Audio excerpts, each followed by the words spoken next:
Kawhi Leonard is sitting out for game 3. The Spurs are at home. They're trying to prevent the Warriors from going up 3-0.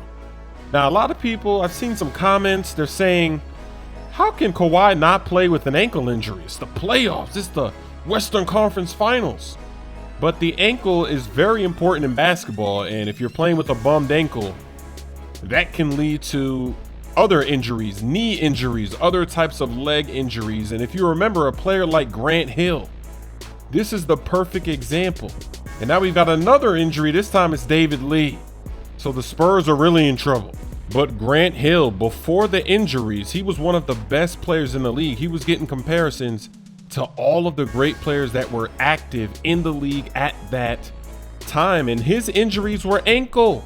It started with the ankle and it ruined his career, really did. It was a struggle.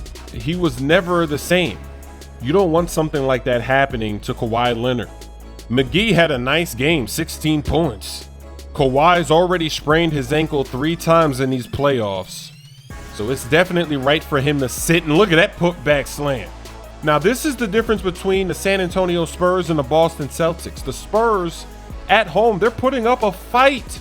Missing 2 of their best players, 2 starters, they are fighting. They're not getting blown out by 40 points like the Celtics did at home. And then Kevin Durant with the poster, the Eurostep poster.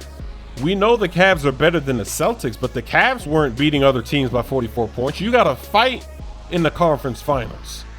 But this is crazy. Either way, we might have 2 sweeps in the Eastern Conference and Western Conference Finals. I can't remember the last time that's happened in NBA history. All these injuries, but even if it's not the injuries, because the Celtics, they had no injuries and they're getting swept.